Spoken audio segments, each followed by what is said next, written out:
Hello viewers, নতুন একটা recipe নিয়ে হাজির হইলাম। ওলের পানকড়ি দেখুন কতটা সুন্দর হয়েছে। এই পানকড়ি রান্না করতে লাগতেছে ওলকে ডুমো ডুমো করে কেটে নিয়েছি, আর লাগতেছে সরিষা আর কাঁচামরিচ একসাথে পেস্ট করে নিব। আর এখানে নিয়ে নিয়েছি কিছু নারকেল কোড়া, এটাকেও আমি পেস্ট করে নিব। সরিষা পেস্ট করা হয়ে গেছে, সরিষার কাঁচামরিচ লবণ দিয়ে পেস্ট করে নিয়েছি, আর এখানে নারকেলটা বেটে নিয়েছি। তো ফ্রাই প্যানে তেল গরম হতেই দিয়ে দিব কিছু হলুদ গুঁড়ো। ওলটাকে আমি ভাপিয়ে নিয়েছি, গরম জলে একটু লবণ দিয়ে ওলটাকে ভাপিয়ে নিয়েছি। এতে সিদ্ধও হয়ে গেছে ওলটা, আর গলা ধরারও কোনো সমস্যা থাকবে না। তো ওই ভাপানো ওলটাকে আমি এখন ভেজে নিব। অল্প পরিমাণ হলুদ গুঁড়ো দিয়ে দিয়েছি, তেলের ভিতর দিয়ে নাড়াচাড়া করে এখানে ওলটা ভাপানো ওলটা দিয়ে দিলাম। ভালো করে এটাকে আমি ভেজে নিব। তো ভালোভাবে নাড়াচাড়া করে মিক্সড করে নিলাম। এখন ভালোভাবে এটাকে ভেজে নিব।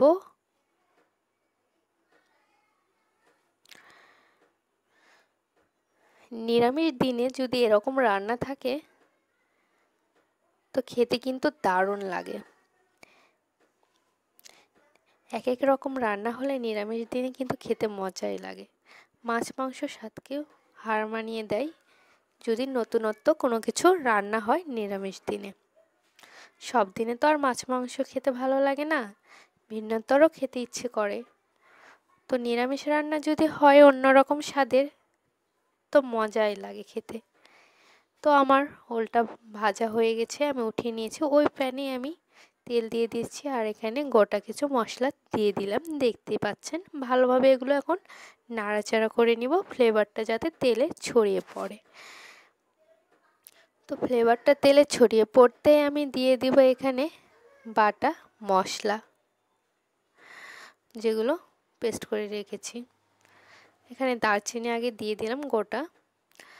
তো ভালোভাবে একটু নাড়াচাড়া করে নেব, আর হলুদ গুঁড়ো দিয়ে দিলাম এখানে, আর এখানে আদা বাটা দিয়ে দিলাম। আর তেলটা ছটকিচ্ছে, এজন্য আমি এখানে স্বাদ মতো লবণটাও অ্যাড করে দিয়েছি, যদিও ধোঁয়ার কারণে দেখা যায়নি হয়তো। এখানে হলুদ গুঁড়ো দিয়েছি, এখানে লঙ্কা গুঁড়োও দিয়ে দিলাম, দিয়ে ভালোভাবে মিক্সড করে নিলাম। এখানে নারকেল বাটাটাও আমি দিয়ে দিব। মশলা থেকে তেল ছড়িয়ে পড়েছে, এখানে নারকেল বাটাটাও দিয়ে দিয়েছি, দিয়ে একটু জল দিয়ে দিচ্ছি যাতে মশলাগুলো তলায় না লেগে যায়। তারপরে ভালোভাবে ফুটে উঠেছে, তখন আমি সরিষা বাটাও দিয়ে দিলাম, দিয়ে ভালোভাবে এগুলো একটু কষিয়ে নেব। সবগুলো মিক্সড করে নিলাম, নিয়ে তো তেলটা দেখুন উপরে উঠে আসতেছে।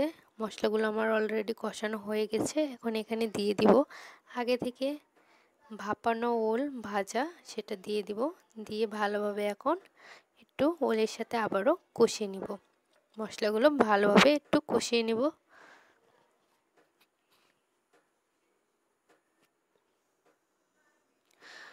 ভালোভাবে কষিয়ে নিচ্ছি। কষানো অলরেডি হয়ে গেছে আমার। এটাকে 2 থেকে 3 মিনিটের মতন কষিয়ে নিব। তারপর এখানে পরিমাণ মতন জল অ্যাড করে দিব। যখন এটা গায়ে গায়ে লেগে যাবে তখন বুঝতে হবে যে কষানো হয়ে গেছে। তো এই পর্যায়ে আমি ঝোলের জন্য অল্প পরিমাণ জল অ্যাড করে দিলাম, ভালোভাবে এটাকে ফুটতে দিব। তো ভালোভাবে ফুটে উঠেছে, বারবার আমি নাড়াচাড়া করে নিচ্ছি। আর এখানে যেহেতু নিরামিষ রান্না, এখানে অবশ্যই ঘি ব্যবহার করব। তো অল্প পরিমাণ চিনি আর ঘি এখানে অ্যাড করে দিব। চিনি দিয়েছি, এখন ঘিটাও আমি এখানে অল্প পরিমাণ দিয়ে দিচ্ছি। তো ভালোভাবে ঘি দেওয়ার পরে একটু ফুটে উঠলে, ঝোলটা যখন গাঢ় হয়ে আসবে তখন এটাকে আমি নামিয়ে নিব একটি পাত্রে। ঘি দেওয়ার পর একটু নাড়াচাড়া করে নিলাম, ভালোভাবে ফুটে উঠেছে। তো ভালোভাবে ফুটে উঠেছে, এটাকে আমি গাঢ় হওয়ার জন্য একটু ওয়েট করব। ভালোভাবে একটু নাড়াচাড়া করে মিক্সড করে নিচ্ছি। এই তো ভালোভাবে ফুটে একদম গাঢ় হয়ে গেছে তরকারিটা, দেখতে পাচ্ছেন। নামিয়ে নিয়েছি। কতটা সুন্দর হয়েছে, খেতেও কিন্তু দারুণ হয়েছে। তো পরিবেশনের জন্য আমি একটি পাত্রে উঠিয়ে নিব। এই তো দেখুন কতটা সুন্দর, নিরামিষ দিনে যদি ভিন্নতর রান্না হয় খেতে কিন্তু দারুণ লাগে। অবশ্যই আপনারা বাসায় ট্রাই করবেন এভাবে, আশা করি আপনাদের ভালো লাগবে। পাশে থাকবেন অবশ্যই, ভালো লাগলে অবশ্যই ট্রাই করবেন।